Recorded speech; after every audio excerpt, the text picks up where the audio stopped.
It was actually interesting because our director also plays my other love interest. And so I think when we were in scenes together, he was like, whoa, you seem like you're in love with him.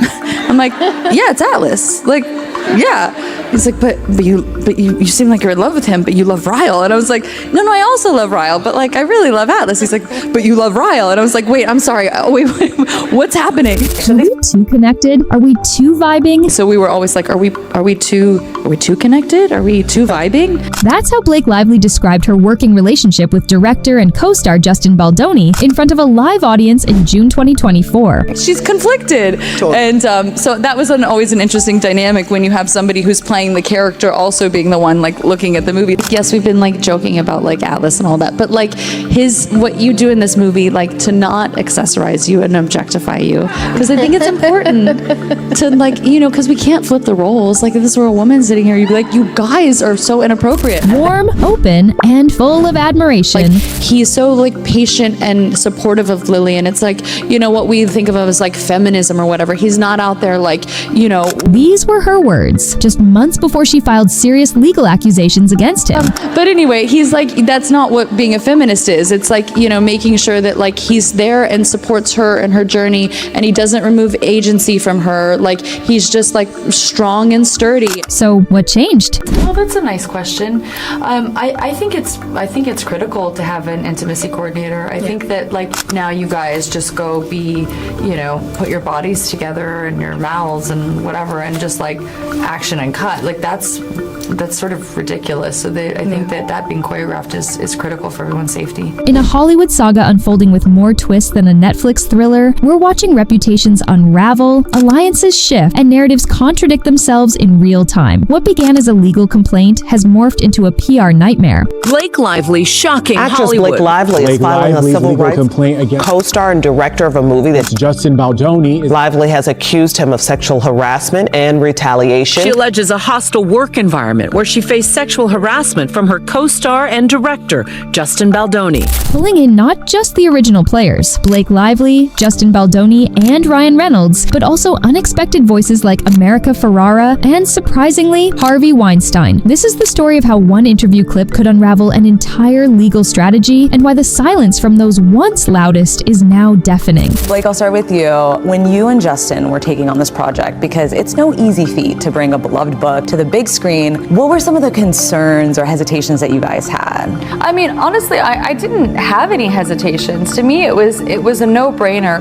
To talk to you about how sometimes you were even the intimacy coordinator in some of those sexier scenes, like we saw you. That shouldn't be happening, by the way. I just want to be clear that because they felt like it was like too charged and heavy, and things are still good with Ryle at that point, so you don't want to feel that charge. And I was like, the moment Atlas enters, things are charged and heavy. America Ferrera's silent statement. Let's start with a subtle yet powerful move. America Ferrera quietly re-adding her post, supporting Blake Lively on Instagram. No statement, no apology, no repost. Just the original upload returning to her grid. What does that mean? Originally, America had removed the post, which raised questions. Was she distancing herself from Blake after public backlash? Was there falling out? Was she worried about potential legal entanglement? But now, without warning, the post is back. No fanfare, no new caption, just there. Instagram posts don't just vanish or reappear without intent. This wasn't an accident or a glitch. It was calculated. Whether the pressure came from Blake's camp,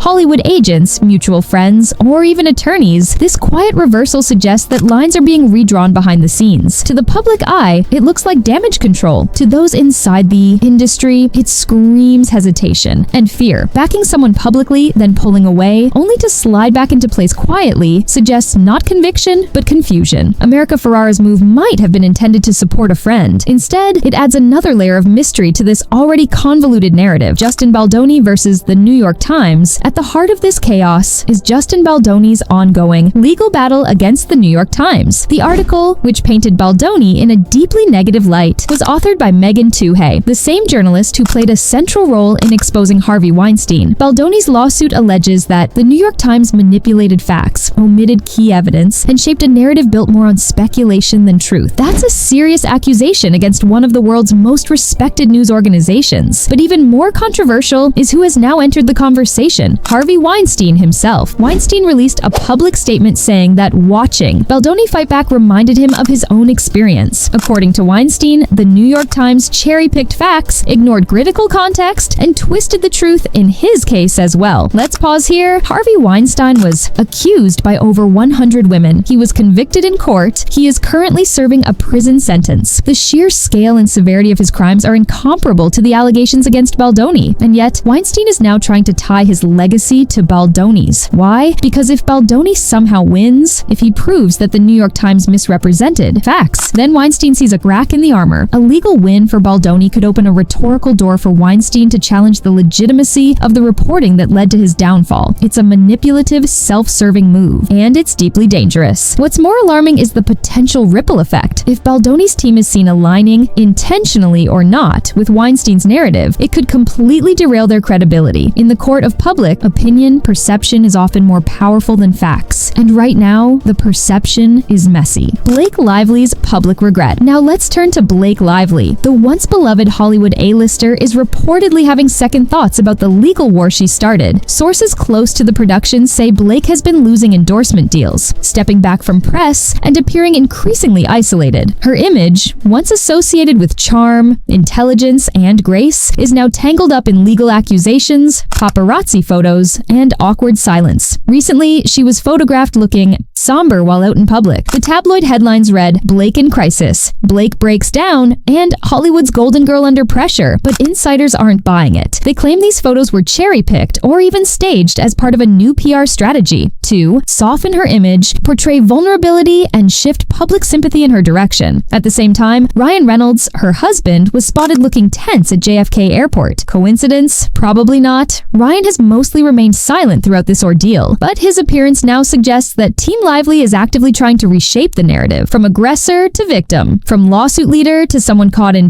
a storm beyond her control. And maybe, just maybe, she's starting to feel that way herself. The interview that changes everything, the most explosive piece of this story, however, comes from an old interview that resurfaced from June 2024. In this interview, Blake Lively, Brendan Sklenar, and Colleen Hoover sat on stage for a screening of It Ends With Us. They laughed, shared stories, and discussed the challenges and joys of working on set. But the moment that has everyone talking is when Blake described her creative collaboration with Justin Baldoni. She didn't name him directly, but she didn't have to. She talked about their emotional synergy on set. "We were always like, are we too connected? Are we too vibing?" she said, smiling. Too connected, too vibing. Those words now carry a very different weight. If she was uncomfortable, if she felt manipulated or harassed, why did she speak about him in such glowing, almost intimate terms? This wasn't a woman recalling pain or discomfort. It was a woman reliving a unique creative connection, one she clearly respected at the time. She went on to describe their creative disagreements. "I was like, no, I really love Atlas." She pushed back against Baldoni's directorial vision, argued for her character's emotional depth, and asserted herself. This is important. Blake Lively wasn't voiceless. She wasn't silenced. She was confident, articulate, and deeply involved in shaping her character's journey, and that changes everything. The feminism factor. Then there's the feminism angle, perhaps the most complicated part of this story. In the same interview, Blake praised Brendan Sklenar's portrayal of Atlas, saying he brought a quiet strength and patience to the character. She contrasted this with performative feminism, the kind she implied Justin Baldoni was guilty of. This wasn't accidental. Blake noted that real feminism isn't about hats or slogans. It's about supporting women through action, not posturing. A not-so-subtle dig at Baldoni, who has built part of his public identity on progressive masculinity and feminist values. This also aligns with earlier comments made by Ryan Reynolds, who has publicly mocked Baldoni's overly woke image. That mockery now feels like a coordinated attack, a slow, calculated erosion of Baldoni's credibility as a feminist figure. But if Baldoni is a fraud, why did Blake sing his praises just months ago? The contradictions keep piling up. A legal battle or a PR war? At this point, the real question becomes, is this about justice or about saving face? Hollywood isn't just about storytelling on screen. It's about controlling the story off screen. The narrative, the image, the optics, and in this case, the narrative is falling apart. Blake Lively praised Justin Baldoni publicly, only to accuse him privately. America Ferrera distanced herself, then then circled back quietly. Ryan Reynolds is showing support, but only through silence and strategic photo ops, and Harvey Weinstein is exploiting the situation to cast doubt on journalism itself. It's not a court case anymore. It's a PR war, and in this war, no one is winning. Blake Lively's interview from June 2024 may go down as one of the most damaging pieces of evidence in this entire ordeal, not because it proves innocence or guilt, but because it reveals the complexity behind the curtain. People are not one-dimensional, neither are relationships, and in Hollywood, nothing is ever as simple as it seems. As this case unfolds, we may never get the full truth, but what we do have is this: a once-praised director under fire, a beloved actress backpedaling in silence, a feminist message weaponized for legal gain, and a convicted predator trying to hijack the narrative for his own redemption. This isn't just a legal story. It's a cautionary tale about reputation, regret, and the cost of a carefully curated public image. What do you think? Was Blake Lively a victim or a strategist? Is Justin Baldoni a misunderstood ally or something else? And will this Hollywood drama lead to redemption or ruin for everyone involved? Let us know in the comments. And if you're watching this story closely like we are, stay tuned, because this is far from over.